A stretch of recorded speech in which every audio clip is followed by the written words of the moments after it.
बोल बाल कृष्ण लाल की, श्री राधा रमण लाल की। सच्चिदानंद रूपाय विश्वोत्पत्त्यादि हेतवे तापत्रय विनाशाय श्री कृष्णाय वयं नुमः। यं प्रव्रजन्तमनुपेतमपेतकृत्यं द्वैपायनो विरहकातरया जुहाव। पुत्रेति तन्मयतया तरवोऽभिनेदुः तं सर्वभूतहृदयं मुनिमानतोऽस्मि।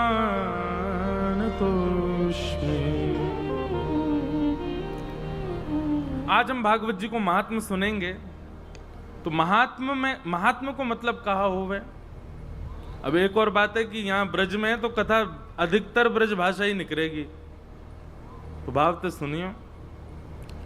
महात्म मतलब महत्व। श्रीमद् भागवत जी का महत्व पद्म पुराण आदि ग्रंथों में गाया गया। 6 अध्यायों में भागवत जी का महत्व सुनाया गया है। और महत्व का मतलब क्यों सुनते हैं कथा, क्या अभिप्राय कथा सुनने का, कैसे सुननी चाहिए कथा, कौन अधिकारी है कौन अनधिकारी है, इन सब बातों को आज की कथा में विशिष्ट रूप से बताया जाएगा। उससे पूर्व भगवान को और श्री सुखदेव जी महाराज को वंदन किया गया है 2 श्लोकों में। सबसे पहला श्लोक महात्मा का, सच्चिदानंद रूपाय।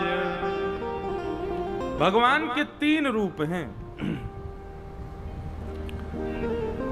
सत, चैतन्य और आनंद। बहुत ध्यानपूर्वक सुनना। सत, चैतन्य और आनंद। हमारे पूज्य गुरुदेव भगवान एक व्याख्या करते हैं कि उस सत परमात्मा को यदि आपने चैतन्य मान लिया तो वही सत परमात्मा आनंद प्रदान करने लगेगा। समझ में आई बात? अभी बताते हैं। चैतन्य का मतलब क्या होता है। जैसे कि हम यहां बैठ के कथा कर रहे हैं, अभी एसी बंद कर दो तो स्थिति क्या हो जाएगी, पसीना पसीना हो जाएंगे, मन भी ना लगेगा, अरे भैया या कुछ जल्दी चला। क्यों? ये सर्दी गर्मी का अनुभव होना, ये दुख सुख का अनुभव होना, ये चलना फिरना उठना बैठना खाना पीना आदि आदि ये सब क्रियाएं कौन करता है? चैतन्य करता है, जड़ नहीं कर सकता। एसी बंद कर दो या बॉक्स पे कोई फर्क पड़ेगा? ना पड़ेगा। क्यों? क्योंकि ये जड़ है, मैं चैतन्य हूं। ऐसे ही ठाकुर जी कौन है? ठाकुर जी चैतन्य है, वो जड़ नहीं है। तो व्याख्या कैसी कर रहे हैं? बोले उस सत परमात्मा को जिस दिन आप चैतन्य मानने लग जाओगे उसी दिन उनकी सेवा आपको आनंद देने लगेगी। सच्चिदानंद रूपाय। मंच पर श्री बाल गोपाल प्रभु विराज रहे हैं, ऐसी सुंदर माला धारण करके, जे बड़ो सो मुकुट पहन करके, चांदी के सिंहासन पर क्या सुंदर छटा से श्री ठाकुर जी विराज रहे हैं। अब इनके प्रति यदि जड़ भावना होगी कि ये तो पाषाण हैं, ये तो धातु के बने हैं, ये तो बस एक मूर्ति मात्र हैं, इनकी सेवा कभी सुख नहीं दे पाएगी। और इस प्रकार से पाषाण मान करके ठाकुर जी की सेवा करने वाला व्यक्ति वो केवल नियम का पालन करता है, वो सेवा नहीं करता। हम ब्रजवासी कभी पूजा नहीं करते, हम ब्रजवासी कभी नियम नहीं करते, हम ब्रजवासी सेवा करते हैं। हमारी भावना कैसी है? बोले चैतन्य है, ठाकुर जी साक्षात हैं।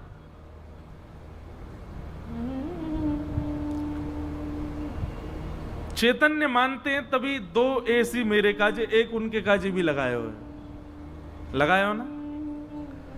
अगर चैतन्य भावना नहीं होती, ऐसे बैठे हैं लाल जी, कुछ एसी की आवश्यकता नहीं, लोग ये भी विचार कर लेंगे, बोले परमात्मा को क्या आवश्यकता है? परमात्मा को आवश्यकता नहीं है, पर हमारे चित्त के अंदर यह भाव होना चाहिए कि हम अपनी तरफ से प्रस्तुत करें, क्योंकि वो चैतन्य है।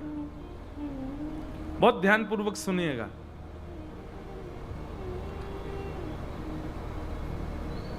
आप केवल पाषाण बुद्धि रखेंगे तो आपकी समस्त भक्ति, समस्त क्रिया, समस्त कथाओं का भाव सब नष्ट होता चला जाएगा।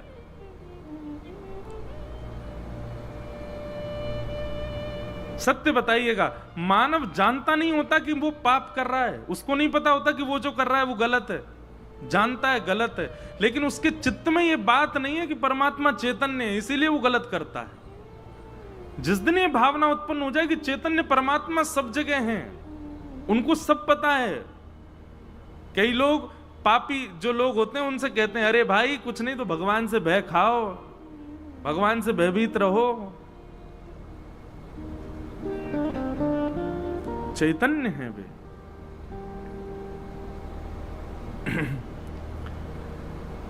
तो परमात्मा के तीन स्वरूप हैं, सत्य, चैतन्य और आनंद। सबसे चाहे आप द्वारिकाधीश जी चले जाओ, चाहे वृंदावन बिहारी लाल चले जाओ, चाहे राधा रमण जी जाओ, चाहे जगन्नाथपुरी जाओ, चाहे दक्षिण में रंगनाथ चले जाओ, आप कहीं भी जाइए, आपके चित्त में ठाकुर जी के प्रति यदि ये तीन रूप प्रकट नहीं है तो आपका दर्शन व्यर्थ है। सबसे पहली बात, किसी भी देवालय में जाओ, ठाकुर जी को देखते ही सबसे पहली भावना रखो कि यही परम सत्य है, बाकी सब मिथ्या है। सर तो सब हिला रहे, मानता कोई नहीं। द्वारिकाधीश जी के मंदिर में द्वारिकाधीश जी को देख रहे हैं, फिर भी अरे कहां को चली गई इतकुआ। वो परम असत्य है, संसार परम असत्य है। जब ठाकुर जी के सामने जाओ, भूल जाओ कौन संग आयो, कौन मेरे पास बैठो, कौन कहां से आयो, मैं कौन हूं, ये कौन है, ये सब विचार नहीं करना है, बस ये परम सत्य है। सबसे पहली भावना। यदि आपको कभी दर्शन में अनुभव करना हो कि हां साक्षात परमात्मा मेरे सामने, तो इस विधा से दर्शन करो। सबसे पहला सत्य, बाकी सब असत्य है।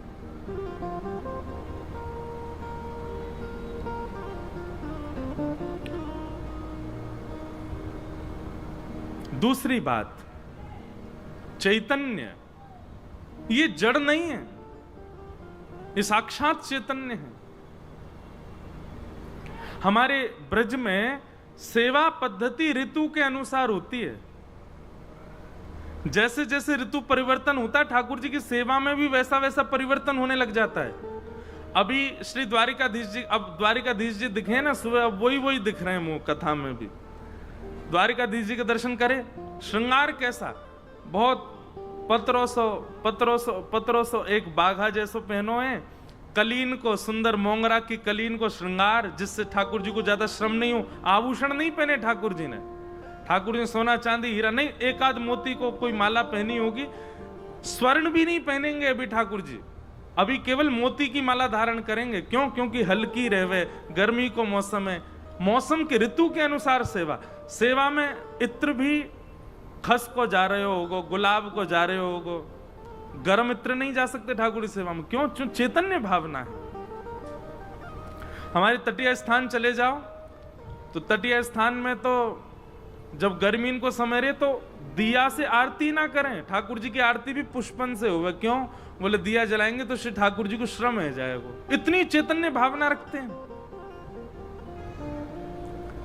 और वही सर्दी आ जावे तो सर्दी आती सब बदल जाएगा, थोड़े गर्म वस्त्र पहनेंगे, ठाकुर जी को इत्र लगाया हो जाएगा, कस्तूरी को, केसर को, थोड़े गर्म इत्र लगाए जाएंगे। ठाकुर जी का सिगड़ी रखी जाएगी, वहां में कोयला जला करके निक दूर ठाकुर जी के दूर रखी जाएगी।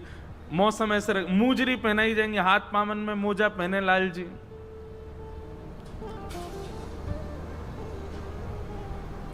क्यों? क्योंकि चैतन्य भावना है। हमारे ब्रजमंडल में जो दोपहर में ठाकुर जी का राजभोग के बाद मंदिर बंद होता है, उसका मतलब ये नहीं है कि ठाकुर जी सो रहे हैं। ठाकुर जी हमारी तरह थोड़े ही है कि रात में उसो में, दिन में उसो में। उसकी भावना यह है कि श्याम सुंदर अब ग्वाल बालन के संग गैया चरावे गए, इसे कोई को दर्शन नहीं देंगे। और 4, 4:30, 5 बजे जब मंदिर दोबारा उत्थापन होता है, तो ठाकुर जी को फल का भोग लगाया जाता। क्यों? बोले अरे लाला वन में है, भी वन में रोटी सब्जी थोड़ी मिलेंगी, वन में तो फल मिलेंगे, तो फल को भोग लगाया हो जाए। ये सब भावनाएं क्यों हैं सेवा में? क्योंकि हम चैतन्य बुद्धि रखते हैं कि वो साक्षात चैतन्य है, वो जड़ नहीं है। तो सबसे पहली भावना कि वे सत्य हैं, बाकी सब असत्य है उस समय। श्रीमद् भागवत में भक्त का लक्षण बताया गया, तो भक्त के लक्षण में एक बात कही जाती है, भक्त का स्वरूप कैसा है? जब ठाकुर जी के सामने खड़ा है तो वो सत्य है, बाकी सब असत्य हैं, और जब ठाकुर जी से दूर जाता है तो सब में ठाकुर जी हैं, ऐसी भावना रखता है। अभी हम जयपुर में कथा कर रहे थे भक्तमाल जी की, तो भक्तमाल जी की कथा में 3 आचार्यों पर चर्चा हुई, स्वामी श्री हरदास जी, हितरवंश महाप्रभु और हरिराम व्यास। तो श्री हरिराम व्यास जी की चर्चा में एक इतनी सुंदर बात आई, सीखने योग्य बात, कि श्री हरिराम व्यास जी जिस किसी को भी देखते थे उसमें दोष नहीं देखते थे। तो उनकी दृष्टि कैसी थी? जैसे कोई व्यक्ति बड़ा चतुर दिख जाता, और महाराज आंखें मटक रही हैं और बड़ी चतुराई है, चेहरा तो पता चल लो कि महाराज खूब चतुर है, तो हम तो ये कह देंगे कि ये व्यक्ति चतुर है। पर हरिराम व्यास जी क्या कहते हैं? बोले ओहो कन्हैया की बड़ी कृपा है आप, कन्हैया जैसे लक्षण हैं, ऐसा चप्पल है, कभी यहां कूद जाए, कभी वहां चलो जाए, कभी कछु करे, कभी कछु करे। और कोई व्यक्ति बड़ा धीर गंभीर दिख जाता तो हम लोग क्या कहते हैं? अरे बड़ा इंट्रोवर्ट है, कोई तो बोले ना है, अपनी धुन में रहे। पर हरिराम व्यास जी ऐसे नहीं, हरिराम व्यास जी कहते ओहो प्रभु श्री राम की कृपा है, कम बोलते हैं, अल्प बोलते हैं। मतलब उनकी भावना ऐसी थी कि सबके अंदर भगवान है, इनके अंदर कृष्ण तत्व है, इनके अंदर राम तत्व है। और जैसे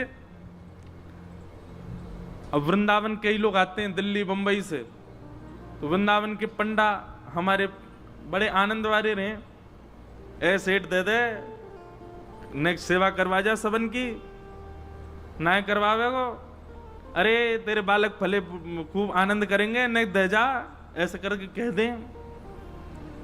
तो बाहर के लोग कहते हैं राम राम, कितना मांगते हैं, कैसे करते हैं, क्या करते हैं। पर हरिराम व्यास जी की दृष्टि कैसी थी? अगर कोई मंगता आ जा तो ओहो बामन भगवान है भैया, बामन भगवान की मांगवे गए, कहां बलि के यहां मांगवे गए। किसी में दोष नहीं, सब में दृष्टि देखना, सब में भाव रखना कि इसके अंदर ठाकुर जी का कोई तत्व विद्यमान है। भैया भागवत की एक भी बात ऐसी नहीं है जिसको आप अपनी लाइफ में इंप्लीमेंट नहीं कर सकते।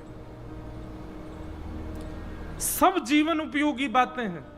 आज से ही प्रारंभ करो, और आज से कैसे, अगल बगल में देखो कौन बैठो है, इनमें ही देखो इनमें कौन सा तत्व है भगवान को। ज्यादा क्रोध में बैठो होते हो कि ओहो परशुराम जी कृपा है आप पे, क्रोध में बैठो। थोड़ी चपलता है तो समझो नेक थोड़ा नटखट सो तो ठाकुर जी को स्वरूप है। कोई सुंदरता में अद्भुत है महाराज, नेत्र सुंदर, नासिका सुंदर। अब देखो सांसारी सुंदरता देखोगे तो चित्त में काम प्रकट हो, चित्त में वासना प्रकट हो, चित्त में दुर्भाव प्रकट हो। पर कोई की सुंदरता देख करके ये विचार करो ओहो मोहिनी भगवान की कृपा है आप पे। क्या मोहिनी भगवान कैसे सुंदर, 33 कोटि देवता मोहित है गए महाराज उन पे। अब उसमें भी आप भगवत तत्व देखोगे तो फिर दोष प्रकट नहीं हो सकता, दोष दृष्टि नहीं आ सकती चित्त में। तो भक्त का पहला लक्षण क्या है कि जब ठाकुर जी के सामने जाए तो सबको मिथ्या माने, उन्हीं को सत्य माने। दूसरा लक्षण क्या है? जब ठाकुर जी से दूर जावे तो सब में ठाकुर जी को माने। द्वारिकाधीश मंदिर में खड़े हैं तो यही हैं, और कोई कछु ना है, और मंदिर से बाहर आए तो सब द्वारिकाधीश हैं। जितने घूम रहे हैं, जितने मिल रहे हैं, सब द्वारिकाधीश, सब आनंदवार, कोई में दोष मत देखो। अन्यश्च दोष गुण चिंतनमाशु मुक्त्वा, श्रीमद् भागवत के महात्म्य में ही लिखा है दूसरे में दोष गुण देखना बंद करो, सब में सब ठाकुर जी के स्वरूप में, ऐसी भावना रखो।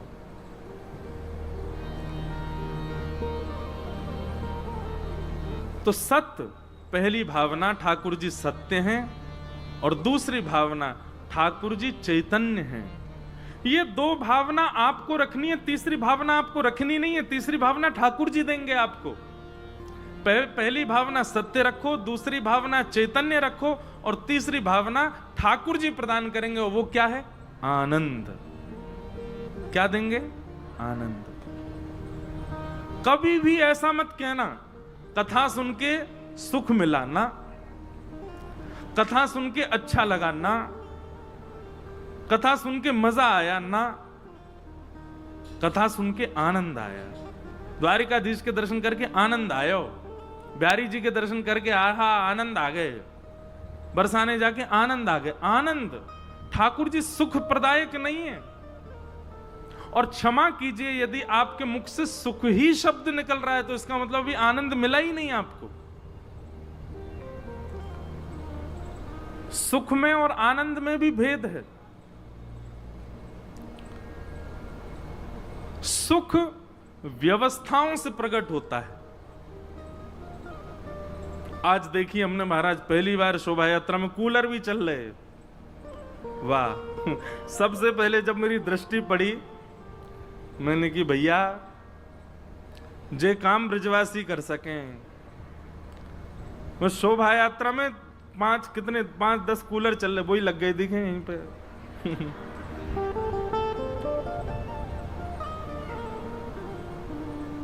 अद्भुत सुख लग रहा था। और जब जब बगलते वो ढकेल पर लेके निकलता हूं महाराज, ऐसी लगती यहीं रुक जा, अब चलो को मन नहीं, तू यहीं खड़ो रहे। आहा, सुख मिल रहा है, क्या आनंद। वैसे तो मैं शोभा यात्रा में कहीं जाऊं ना हूं, क्योंकि अधिकतर हम पहुंचते ही तब हैं जब कथा शुरू है व्यवहारी हो, तभी वह शहर में पहुंचे तो शोभा यात्रा वही लोग कर लें।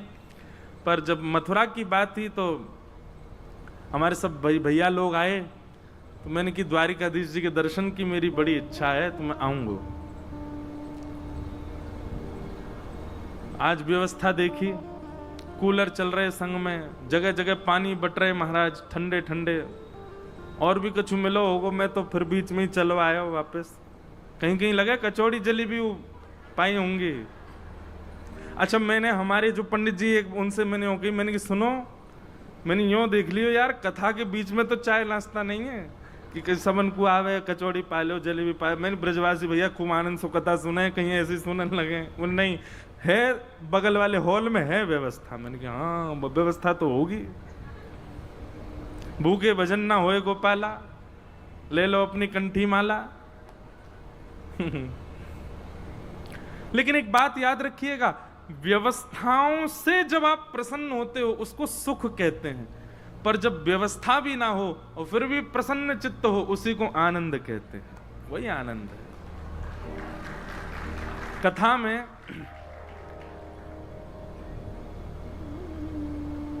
कई बार कई लोग अव्यवस्थित होके भी बैठे होते हैं, उनको ठीक से व्यास जी दिखाई भी नहीं दे रहे, ठीक से हवा भी नहीं लग रही, ठीक से बैठने की व्यवस्था भी नहीं बन पाई, पीछे ही बैठ गए बेचारे। लेकिन फिर भी उनके मन में क्या रहता है कि बस शब्द सुनाई दें, कथा सुन लें हम। क्यों? क्योंकि वो आनंद प्रदान करती है। अब ऐसी कुछ व्यवस्था, आप कथा के अनरत अन्यत्र कोई कार्यक्रम हो ना मंच पर, आप बैठ नहीं पाओगे। क्यों? क्योंकि वहां आपको सुख की कामना, सुख में व्यवस्था चाहिए। हाँ, वो बात अलग है, बहुत अच्छी व्यवस्था करी, सबके लिए उत्तम व्यवस्था है। पर कई बार व्यवस्था ना भी हो ना तो भी कथा में आनंद आता है। क्यों? बस कथा शुरू होने की देर होती है, शुरू होते पर यूं लगती है अब कोई दिक्कत नहीं, अब जो चीज नहीं है नहीं सही है, इतने में ही पर्याप्त है। क्यों? क्योंकि कथा हमको सुख आनंद दे रही है। हमारे वृंदावन तटीय स्थान जाओ, लाइट नहीं है, फोन चलाना अलाउ नहीं है, पिक्चर्स कोई ले नहीं सकता, एसी कूलर पंखा कुछ नहीं है वहां पर, लेकिन वहां बैठने के बाद उठने की इच्छा नहीं होती। क्योंकि हमारे मथुरा के हमारे सब चतुर्वेदी ब्राह्मण और हमारे सब मथुरा के ब्रजवासी तो सब तटीय स्थान खूब जाते हैं। मैं भी खूब जाऊं, बाबा के पास बैठूं, खूब सेवा करके आऊं, एक अद्भुत आनंद की अनुभूति होती है। क्यों? क्योंकि वहां व्यवस्था एक भी नहीं है। पर वहां विराजमान श्री मोहिनी बिहारी जी, वहां विराजमान संत जनों का जो जप है, जो तप है, उसकी ऊर्जा इतनी है कि व्यवस्था की आवश्यकता नहीं। अरे बड़े बड़े मंत्री भी अगर जाएं तो वो रज में ही बैठ जाएंगे, बिना कोई आसन के ही बैठ जाएंगे, रज ही बात पर छोटी परिक्रमा लगा भी जाएंगे। ए भैया ब्रजवासी ऐसा ना करो, करें ब्रजवासी तो एक संगी लगाया हमें सबरी। लेकिन अगर आपने मुखार बिंद से परिक्रमा शुरू करी है, पूरी परिक्रमा कर लोगे, जैसे ही राधा कुंड पहुंचोगे, राधा कुंड पहुंचते ही लगे कि आहा रिक्शा वाले कितने सुखी, ये टम्पून पे जा रहे कहा, इनको कितनो आनंद है, इन्हें चलना नहीं पड़ रहा, लेकिन वो भारी पड़ रहा, एक एक कदम रखनो भी, तब भी सुख मिल लो, तब भी आनंद है रो है। और सत्य बताएं, वह इतने कष्ट में भी आनंद की अनुभूति होवे, और जैसे ही मुकुट मुखार बिंद गिरते पड़ते पहुंच गए, कोई कंधा पकड़ लो, कोई को हाथ पकड़ ले, अरे बस 4 कदम हो रहे, चल लो भैया, वाक्य बाद में जो अनुभूति होवे ना, वही से कह मैं आनंद, परम आनंद की प्राप्ति होवे। अब व्यवस्था में भी आनंदित हो जाए। अब मुंह पे तो इतनी सारी बात आ रही है कि मैं कहा का बताऊं। हमारे मथुरा की कभी कचौड़ी खाओ, वहां में आलू की सब्जी में इतनी मिर्च रहे कि बाहर को आदमी चख ना सके। आंखनते आंसू निकल रहे हैं, नाकनते धार निकल रही है, लाल पड़ गए महाराज, फिर नेक दे दो या मैं सब्जी डाल दे नेक, क्यों आनंद आ रहा है। बोलो वृंदावन बिहारी लाल की जय।